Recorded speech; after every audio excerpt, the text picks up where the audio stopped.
Bonjour à tous et à toutes, merci de nous rejoindre une fois encore sur Afro-Info 243. Nous sommes heureux de vous retrouver parmi les nôtres ce mardi 22 avril 2025. Merci de nous recevoir chez vous ce matin pour être informés de la situation sécuritaire de l'Est de la République démocratique du Congo.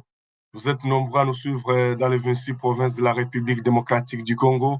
Vous nous suivez également en dehors de la RDC, depuis la Suisse, depuis l'Angola, depuis les États-Unis, depuis l'Amérique, depuis le Canada, voilà, Norvège, Slovaquie, Roumanie et dans d'autres pays du monde où il y a toujours les Congolais qui ne cessent de nous suivre chaque jour. Merci à Jean-Luc Boeki. Voilà, vous nous écrivez. Merci Jean-Luc Boeki. Bonjour et bienvenue dans cette édition. Il sera question, chers téléspectateurs d'Afro-Info 243, de vous donner aussi la situation donc de pourparlers de ce qui se donc de pourparlers de Doha. Les rebelles du M23 en difficulté du côté de Doha. Vous aurez des détails dans cette émission.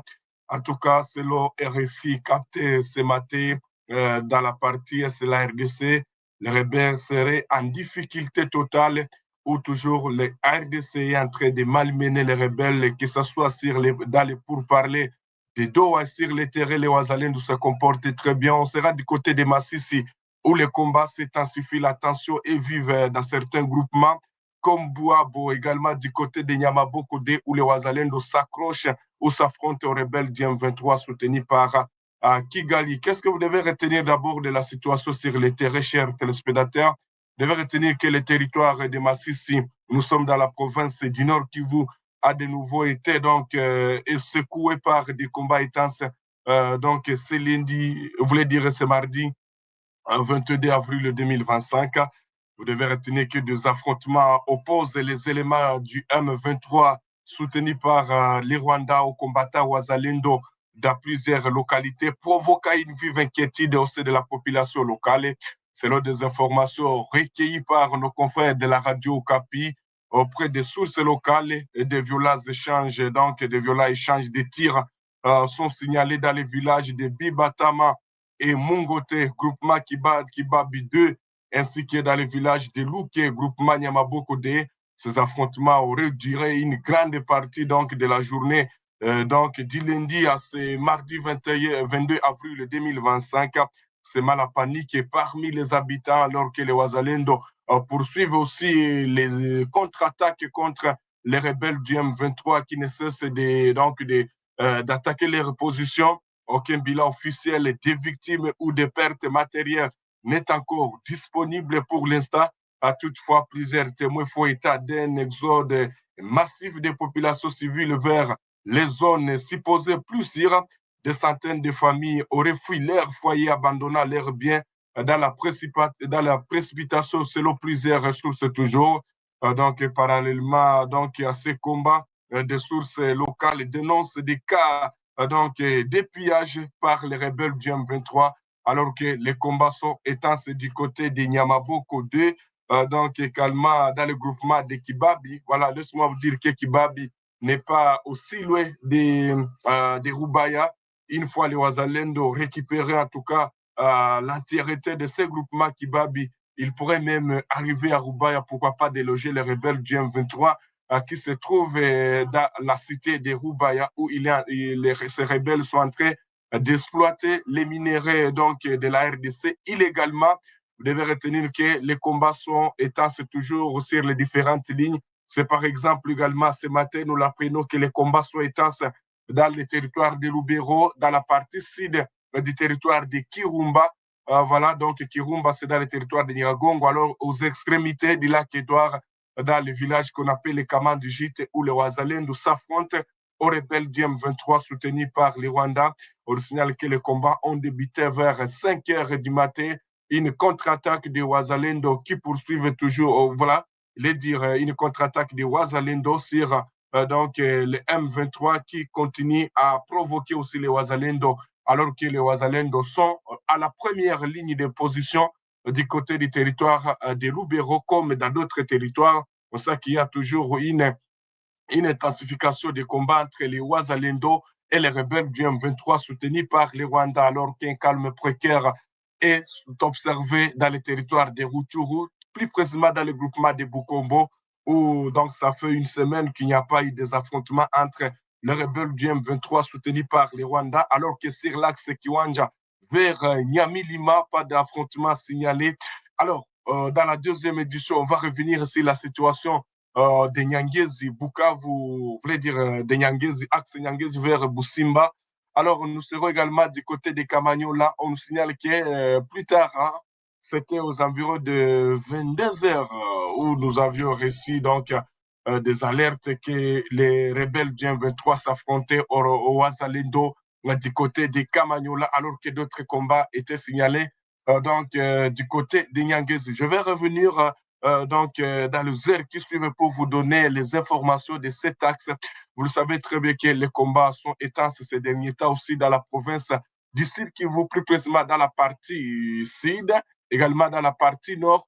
On va revenir sur cette situation, mais alors, on va prendre ces informations, surtout les informations des Doha aussi. Vous devez savoir qu'est-ce qui se passe du côté des Doha, les rebelles du M23 qui sont en difficulté du côté des Doha au Qatar. Vous le savez très bien que ça fait déjà 2 semaines que les pourparlers se poursuivent toujours du côté des Qatar sous l'égide ou sous la médiation toujours qatari.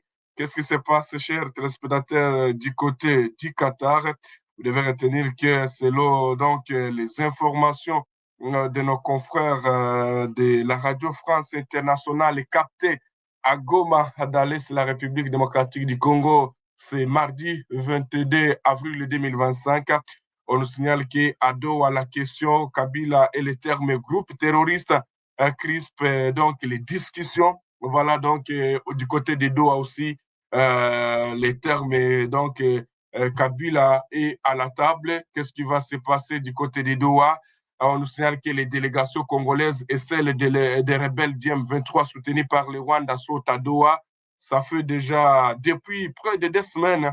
Alors, les médiateurs ont demandé à chaque partie de poser un geste de bonne foi afin de créer un climat propice au dialogue. Alors, les retraits du groupe de Walikale, selon toujours Doha, Walikale Centre est présenté par les Qatar et les États-Unis comme un premier signe d'ouverture, alors que tout le monde connaît que c'est à l'issue des affrontements que les rebelles du M23 et ce splitif des armées rwandaises étaient chassés du côté des Walikale Centre. Alors, selon les informations recueillies par la Radio France Internationale, Kinshasa a également répondu à cet appel en procédant à la libération d'au moins 5 personnes. Leur identité n'a pas été étendue, donc rendue publique. Problème, les mouvements armés ne reconnaissent pas ces personnes comme appartenant à la liste qu'il avait transmise aux médiateurs. Alors, à cette divergence s'ajoutent d'autres points de crispation. Oui, des crispations. On va citer l'usage par les officiels congolais du terme groupe terroriste. Alors, pour désigner l'AFC continue de bloquer, voilà, donc, parce que vous le savez très bien que les rebelles, donc les terroristes du M23, c'est comme ça qu'on les appelle alors, et du côté des Doha, refusent en tout cas qu'on ne puisse pas les appeler des terroristes. Alors, selon toujours les informations de la Radio France Internationale, et d'ailleurs captées ce matin dans la partie est de la RDC, les rebelles disent qu'on ne puisse pas l'appeler d'abord des terroristes.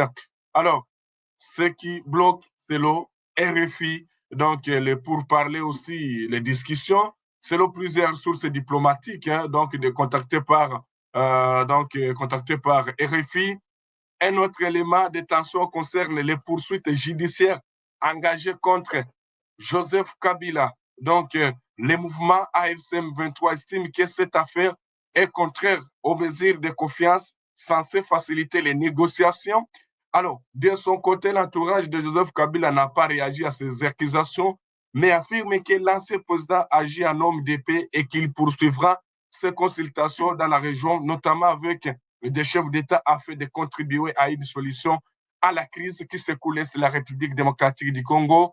Alors que, chers téléspectateurs, vous devez savoir que plusieurs sources ont confirmé que Joseph Kabila était à Goma. Voilà, c'était le vendredi dernier.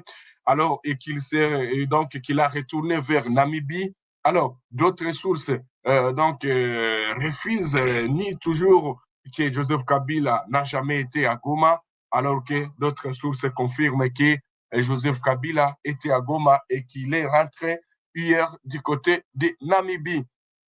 Alors, on va parler de ce qui se passe toujours à l'est de la République démocratique du Congo.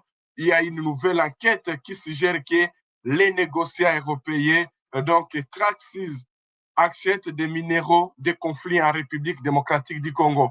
Voici les conclusions de l'enquête du coltan vendu par l'exportateur des minéraux rwandais Africa Panther Resources Limited. Selon les données douanières consultées par Global Witness, donc des négociants qui acheminent illégalement du coltan de Rubaya en RDC vers le Rwanda ont déclaré à Global Witness qu'Africa Panther avait acheté des coltans de contrebande en provenance du Rwanda. L'un d'eux a également déclaré que le M23 exigeait une taxe de 15% voilà, sur les prix de vente. Les exportations de coltan d'Afrique Panther ont atteint des volumes sans précédent en 2024. Alors, dépassant le total de volumes d'exportation enregistrés au cours des 4 années précédentes. Cette augmentation des exportations coïncide avec l'escalade de la guerre au Nord Kivu et l'intensification de la contrebande des coltans de conflits en provenance de Rubaya, ce qui suggère, chers téléspectateurs d'Afro-Info de ça, 43, qu'une partie importante des exportations d'Africa Panther en 2024 a été introduite clandestinement depuis les zones de conflit en RDC. Traxxas a intensifié ses achats de coltan au Rwanda en 2023 et est devenu l'un des plus gros acheteurs de coltan du Rwanda en 2024.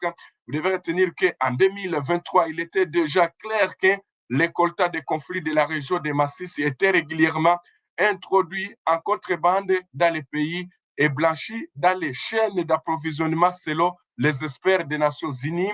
Alors, vous devez retenir que toutes les matières premières qui sont en train de quitter vers Rubaya sont en train de passer par le Rwanda. Et c'est pourquoi, parce que Rubaya, franchement, c'est une zone riche en minerais. Donc, si on peut chercher le coltan dans tous les pays du monde, c'est en République démocratique du Congo. Si on peut chercher l'été, vous voyez ce qui se passe du côté du côté de Walikale avec Alpha Mine qui exploite l'été. Donc, tu peux circuler dans tous les pays du monde, tu ne trouveras pas cette matière qui se trouve du côté de Walikale. Toute cette matière qui se trouve du côté de Rubaya. Toutes ces matières, selon en tout cas cette enquête, sont en train de passer donc du côté du Rwanda et se dirigent vers l'Europe. Vous verrez que aussi l'Europe contribue beaucoup à cette guerre qui se passe à l'est de la République démocratique du Congo. C'est pourquoi certains pays refusent de sanctionner le Rwanda. Prenons le cas de Luxembourg. C'est un pays qui bloque des sanctions contre le Rwanda. Tous, nous sommes témoins de ce qui se passe. Il y a tous les pays, toutes les nations du monde veulent sanctionner le Rwanda, mais il y a Luxembourg, il y a la France qui refuse qu'on ne puisse pas sanctionner le Rwanda, alors que toutes les matières premières qui sont en train de quitter au niveau des Rubaya, au niveau des Walikale, au niveau des Rutshuru, sont en train d'être acheminées par le Rwanda vers l'Europe. Vous voyez que l'Europe aussi contribue à cette guerre, même si on peut dire, non, on peut acclamer pour les Européens, mais les Européens aussi n'ont jamais été beaux envers la République démocratique du Congo. Imaginez-vous, les pays comme le Luxembourg, la France et d'autres pays comme la Pologne sont derrière les Rwanda et ce sont eux qui bloquent des sanctions sévères contre les Rwandais. Voilà, donc merci à tous nos téléspectateurs qui sont connectés à pareil instant. Merci, ils sont très nombreux. Vraiment, merci.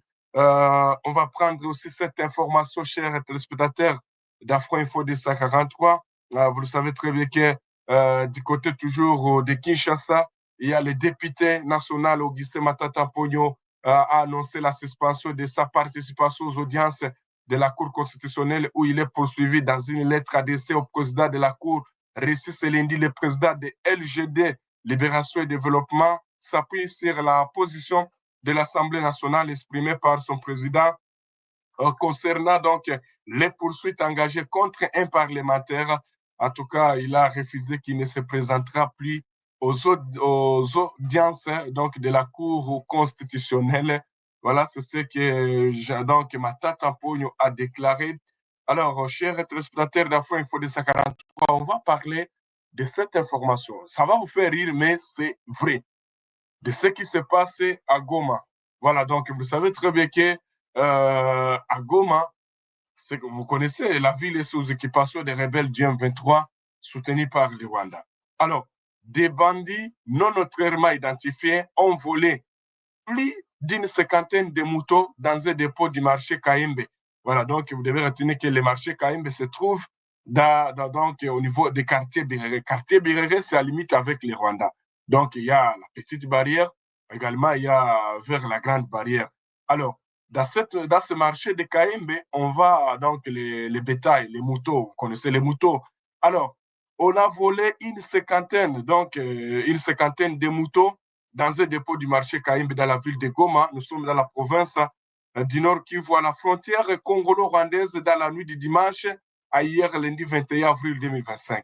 Alors, à en croire les chefs du quartier Kaimbe, ces bêtes appartenant à différents commerçants ont été retrouvées ce lundi dans la ville de Gisenyi au Rwanda, où elles seraient donc rendues après avoir été abandonnées par les voleurs.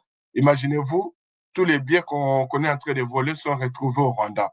Alors, c'était au nombre de 55 motos sortis d'un dépôt, mais seulement 53 ont été retrouvés et deux autres disparus. Ils appartenaient à des différents commerçants, indiqués les chefs du quartier Kaimbe, connus sous le nom d'Ibrahim. Donc, selon ce cadre de base, l'auteur de ce vol n'est pas encore connu, mais les enquêtes continuent et donc, tous ces bétails ou toutes ces bêtes ont été retrouvées du côté de Gisenyi au Rwanda. Imaginez-vous, les moutons qui se trouvent ou les bétails qui se trouvent au Congo sont retrouvés au niveau du Rwanda. Donc, c'est grave, hein? C'est grave vraiment de ce qui se passe dans les zones sous occupation des rebelles du M23. Hein? Donc, c'est ce que vous devez retenir de ce qui se passe à Goma. Alors, on va prendre aussi cette information. Le cardinal Fridolin Ambongo, archevêque de Kinshasa, a salué le lundi 21 avril la mémoire du pape François qui a consacré toute sa vie au service de l'évangile, de l'Église et de l'humanité. Il a déclaré dans son discours prononcé lors de l'office de fête célébré le même lundi soir en mémoire du souverain pontife.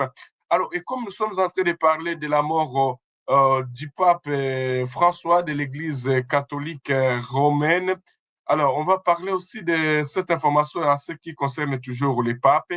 Alors, le gouvernement congolais salue la prise de position du pape François en faveur du retour de la paix en RDC et s'est dit consterné par la mort du pape François. Son porte-parole, Patrick Mouyaya, salue le combat mené par le souverain pontife en faveur de la République démocratique du Congo. Je cite, c'est une grosse perte pour l'Église catholique, les chrétiens du monde entier, mais c'est particulièrement aussi une grosse perte pour la RDC parce que nous avons eu l'occasion de les recevoir pendant plusieurs jours en RDC en début de l'année 2023 et voulait dire titre historique et régulièrement c'est plus de paroles sensibilisées sur la situation en RDC pour le retour de la paix, a indiqué Patrick Mouyaya. Au cours de son pontificat, le pape François a visité plusieurs pays, dont la RDC, un pays qu'il a soutenu notamment contre la guerre qui le déchire ensemble, donc dans sa partie est.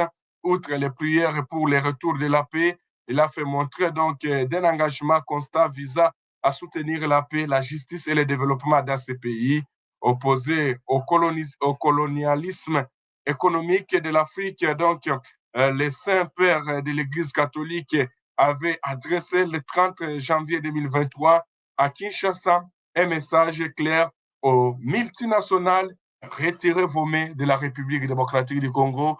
Il adressait donc ce message aux forces, aux armées étrangères qui ne cessent d'opérer sur le sol congolais. Retirez vos mains sur la RDC, retirez vos mains sur la République démocratique du Congo, retirez vos yeux donc sur la République démocratique du Congo. La RDC appartient aux Congolais et donc aux Congolaises, retirez vos mains sur la République démocratique du Congo. Voilà, c'est le message que le pape avait lancé aux armées étrangères qui ne cessent donc de détériorer la situation sécuritaire dans la partie est de la République démocratique du Congo. Donc, retirez les mains et vos yeux sur la République démocratique du Congo. La RDC appartient aux Congolais et aux Congolaises. Merci à tous nos téléspectateurs qui sont connectés à Paris Insta. Ils sont très nombreux. On va revenir donc de la situation de Nyangezi, voilà, aux extrémités de Bukavu. Comme je l'ai promis hier. Donc, le matin, comme nos caméras, je vais les faire tourner du côté de Nyangezi, Simba et Kalehe. Voilà, merci beaucoup. Ça a été un grand plaisir de vous retrouver ce matin pour vous informer. Claude, est-ce qu'il y a des questions pour répondre? Mais il y a question.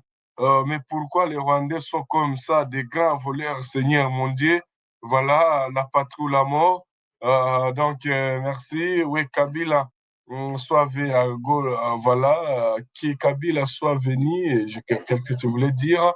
Merci beaucoup, merci pour vos encouragements. Est-ce qu'il y a des questions? Je pense qu'il n'y a pas de questions. Que Kabila soit venu à Gaulle, voilà, souvent à venir à Gaulle, il est le chef de MV3. Voilà, merci beaucoup. Voilà, merci beaucoup, Jean-Luc Boeki. Il y a les autres, il y a les autres qui sont connectés. Merci vraiment.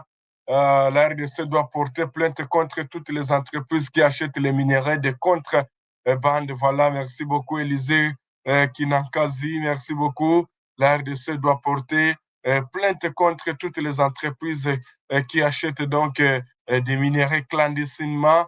Voilà, José Gracia depuis Colosie, voulait dire depuis Suisse. Voilà, merci. Alors, si vous voulez soutenir la chaîne, chers téléspectateurs, Joseph Kabila n'a jamais été à Goma, selon vous. Alors, voilà, si vous voulez soutenir la chaîne, alors, il y a les numéros là-bas, $1, $2 pour l'achat de la connexion. Ça nous fera du plaisir, vraiment. Vous avez $10, $100, cela dépendra de tout un chacun. Donc, ce n'est pas du forcing, c'est une volonté. Si tu vois que donc, tu peux contribuer à cette œuvre, il y a déjà les numéros. RTL Money, tu peux envoyer votre contribution. Faites comme Grace Kayi, Thomas Bukondo, Jean-Luc Boeki et les autres qui ne cessent de contribuer donc pour que cette œuvre puisse continuer. C'est là qui nous suivent en dehors de la RDC. Le numéro RTL Money est là. Merci à tous et chacun. Nous vous souhaitons de passer une excellente journée. On se retrouve dans les heures qui suivent pour une autre édition.